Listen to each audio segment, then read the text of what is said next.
the fuck happened to the cold, man? What happened? Like, 2 weeks ago it was like 3 degrees.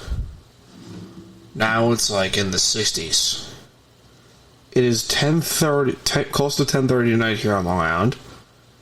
Granted, it's 31 degrees, but it is a high of 56. What happened to the cold? What happened? Well, that don't matter because you know why? We are coming to you from the beaches of Long Island, New York. Ladies and gentlemen, it's time to BS with me, Daniel Smooth. And if you are unfamiliar with the title of today's episode, I will fill you in. If you are familiar with this character, then you will be excited. If not, I will explain to you at the end of the show. Hopefully this won't be crazy long, like the last, 3 shows, which were like half hour each. Hopefully this will probably go for like 15-20 minutes or so. We'll see. We shall see. For starters, are the Knicks good? Are the Knicks actually, like, hey, we're watchable? Let's be clear here. I am not the biggest basketball fan on the face of the planet. Love me some basketball. I do. I'll watch it from time to time. When I watch it, if it's a good game, I'll watch it. If not, I'll, scroll through the channels and see what I can find here. I may end up cutting cable anyway, but who knows? Who cares? But they have proved that Jalen Brunson was a great acquisition. Josh Hart was a phenomenal acquisition. Julius Randle was once again Julius Randle of 2 years ago, where he's like, hey, we're doing shit. R.J. Barrett, the kids, and Mitchell Robinson, Emmanuel Quigley, they're playing good. They're playing good. This is nice. This is really nice. Can't really argue with that.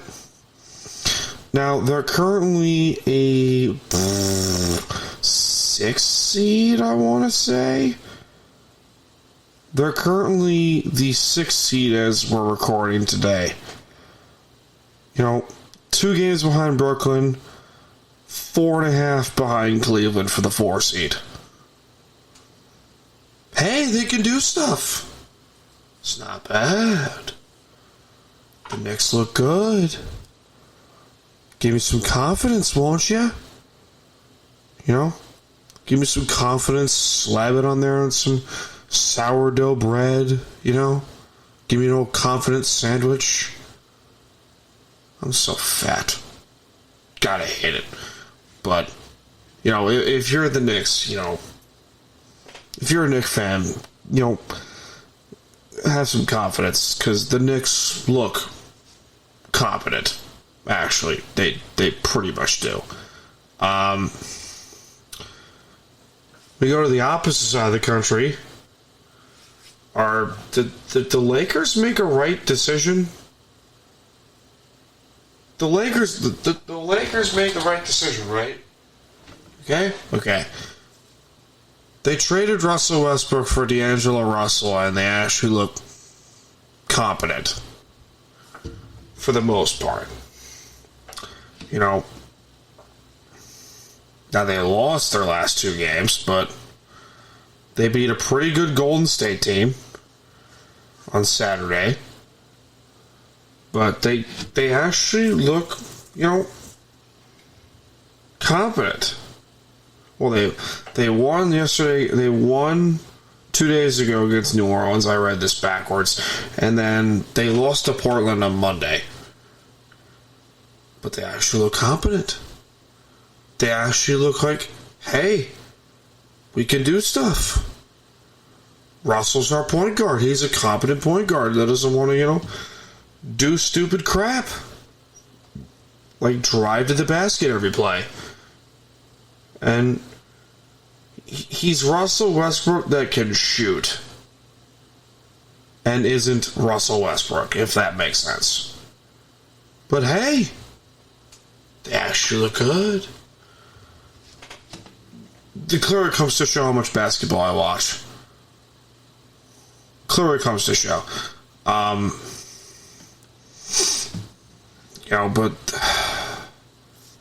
then again, I really honestly don't care for the Lakers. I really have not full-on cared long-term for basketball in quite some time.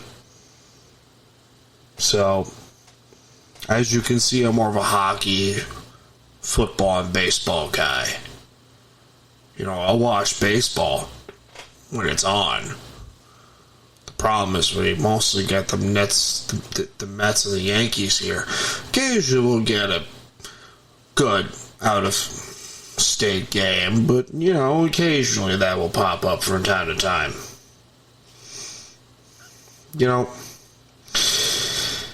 Alright, we got 2 more topics, and I'll see how long I can write this for. Alright, CM Punk potentially returning to AEW. He's under contract, so it makes sense. Maybe he comes back? I don't know. We shall see. What could this mean for Kenny Omega and his band of misfit toys? That being the Young Bucks. Oh, Jesus. I was watching clips of Rampage that was going on tonight, and it's like, that crowd is dead. That crowd is just plain dead. When your competitors are bringing in guys that were released and bringing them back and they're still drawing better crowds than you got a problem. You need to bring back CM Punk. He was your top money bringing guy for a fucking reason. He's injured, but he should be coming back. But what does this mean for Kenny and the Young Bucks? The executive vice president? Yeah, if you weren't paying attention, yes. Kenny Omega and the Young Bucks, Matt and Nick Jackson, are the executive vice presidents of AEW. Not making that up. So, this whole booking thing is made to look like one of their indie shows. Instead of realizing, hey, you actually got talent on this fucking roster that is like multiple world champions in a row. Adam Cole, MJF, who's the current champion. Moxley, 3-time champion. You got guys there that are like, hey, we can do shit. Bryan Danielson, hey, we can do... The Hardys, for God's sakes. Well, minus Jeff Hardy, but that's beside the point.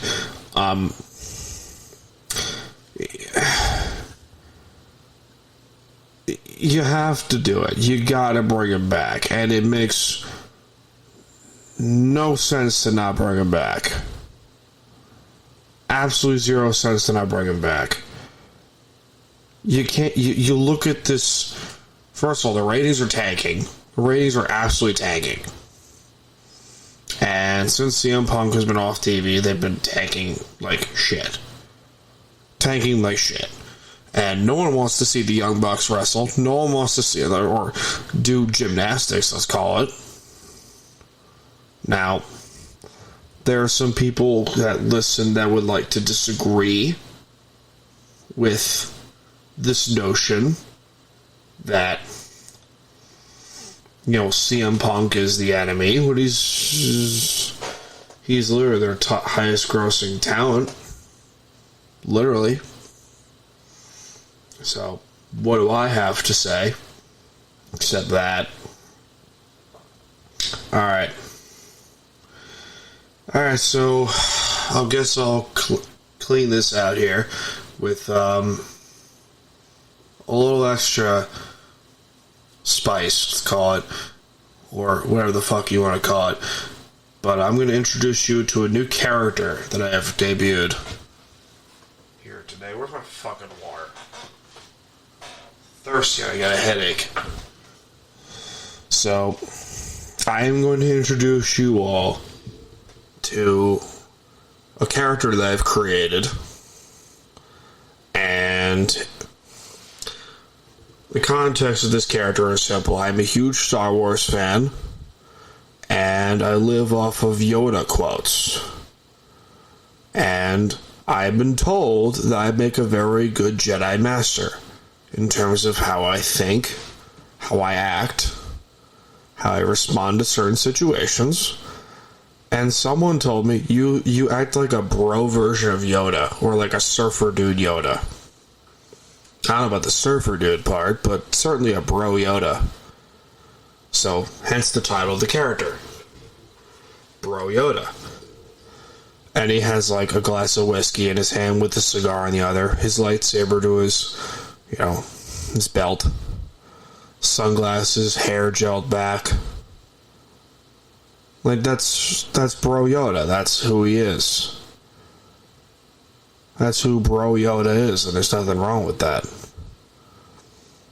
So, I tend to, like, he looks like the most interesting man in the world, but, like, have his face be Yoda.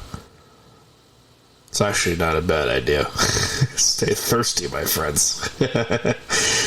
But, one of my favorite quotes by Yoda was, "Fear is the path of the dark side. Fear leads to anger. Anger leads to hate. Hate leads to suffering." I can keep going with my favorite Yoda quotes. Do or do not, there is no try.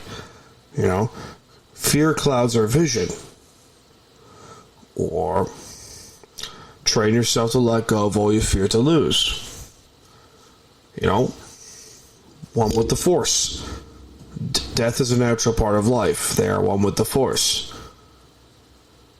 I love my Star Wars, but this character would pop up every now and then in certain discussions that I would have with people, and my response would always be, "Christ, you're thinking too hard." And it's true. Every now and then we think too hard, and there's nothing wrong with that. But I wanted to do this episode tomorrow, but I was in a wired-ass mood, so I figured I'd do this today. And the character of Bro Yoda returns, but makes his debut on the podcast here. And, someone, close to me had a mental episode. Excuse me. And they were trying to, move forward with their life, but didn't know how to get help. Their response was, I should go to the hospital. And my response is, I'm trying to help you out. But the point here's another one. Someone I know of close to or over 20 years. You may know him. He was on the podcast a couple times, Johnny Shaw.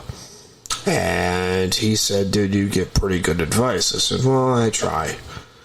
But he literally said to me, like, "You give the best advice that I've met." And, it's humbling when you think about it, because it took me a long time to really understand that, hey, I give good advice. Or, hey, I use people's advice. I take people's advice. Not use, but take people's advice. And I use it to my benefit. Like, I take people's advice and I mix it with my own, and I come up with some blended concoction of nonsense. So, one of these things that I would teach people is there are, 5 or 6 tips that you can do to treat your anxiety or depression. And this is where the Bro Yoda, alter ego effectively comes back in. I talked about this on the previous episode of the pod, but I figure I'll talk about this again. I wrote down 5 tips and tricks on how to treat your anxiety and depression. And step 1 has been always take your sweet ass time no matter what you do. Don't be afraid to take your time when it comes to, even your job. If you take your time and you pace yourself, don't rush it, but you pace yourself, you'd be surprised the stuff you'll be able to get done working at a good pace. And one of the best pieces of advice I can give is, life is like a good cigar and a glass of whiskey. Take your time to enjoy it and don't rush it, otherwise it'll burn you. Do that with daily tasks or something. And there's absolutely nothing wrong with taking your time. Nothing wrong with rushing shit from time to time. There's nothing wrong with taking your time. There is a beauty of life that is here that a lot of people don't seem to understand. And the concept of life is, sort of confused people. So they go, what's my purpose in life? What is my, meaning in life? Oh, I'm worthless. Oh, I'm pointless. It's I feel like I'm the most useless person on the face of the planet. Stop it. Just stop it. Cut the crap. Okay? You have your own wonderful purpose in this life. You really do. You really fucking do. Okay? You have your own purpose in life. There's no bad purpose in life. I suggest you listen to this. This is some good advice I like to give. You have your purpose in life. Your purpose in life is whatever you make it out to be. So, if your purpose is literally to work at a strip club for 30 years, hey, that's your purpose. If you enjoy your life, then do it. Or let's say you want to do podcasts for 10 years. I've been doing this for 5 years. And every day I try to get better at it. Another thing, this perfection is flawed. The most flawed form of anything is perfection. Perfection is the most flawed. What does that mean? You can always get better at something. You're never the best at anything. You can always get better at it. Here's tip number 2. Since I've dragged on this, occupy your mind with healthy alternatives. Go for a walk, go for a swim, go to the gym, sing a little, write a book, watch a movie. Occupy your mind with, good alternatives. Even cook or something, play some video games, or even a game of chess, or shoot some ladders, or some shit. I was really stressed out, a few days ago, and I thought, okay, if I just, sit back and just clean the kitchen, just let me clean the kitchen, I'll be fine.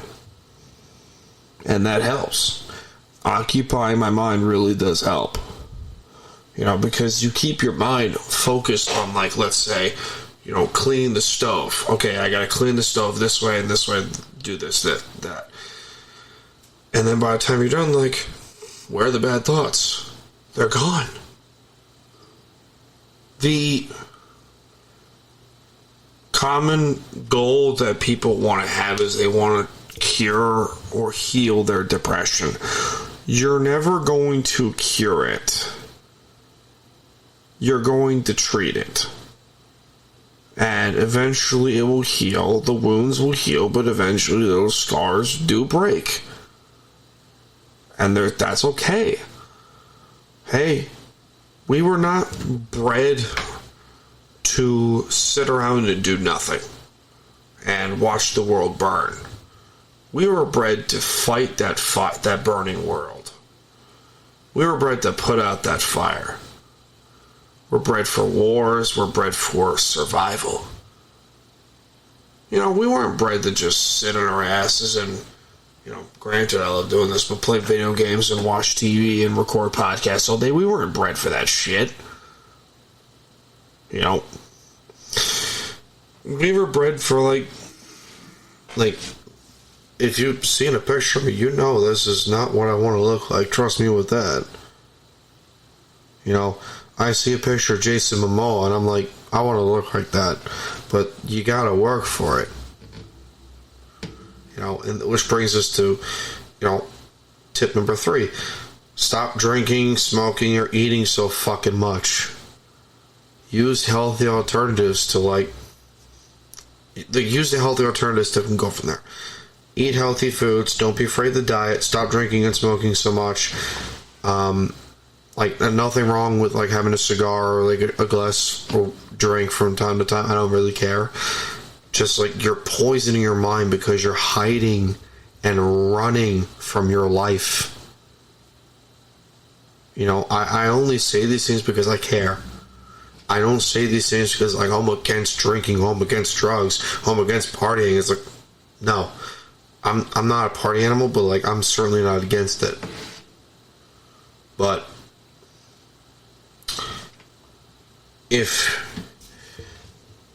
you cleanse your mind of healthy alternatives, if you were to drink some fucking jasmine tea or whatever, I don't care. Don't be afraid to diet or managing your drinking or smoking habits. You'll see a world of a difference if you slowly cut that stuff out. You won't feel the urge to feel, hey, I gotta drink, or hey, I gotta smoke, or hey, I gotta eat. You won't feel those urges, and you'll slowly lose weight. You'll slowly gain sanity. You'll slowly get healthier. And it's a process. It's a lengthy fucking process. There's nothing wrong with that. Number 4, and this is a pretty basic thing, but sometimes people forget, and that's okay because we forget shit all the time. Get a journal. Get a journal, write shit down. When bad thoughts happen, write it down. When you feel upset, write it down. When you feel sad or happy, write it down. Saying, hey, this is how I feel. And then go from there. This is how I feel, and then go from there.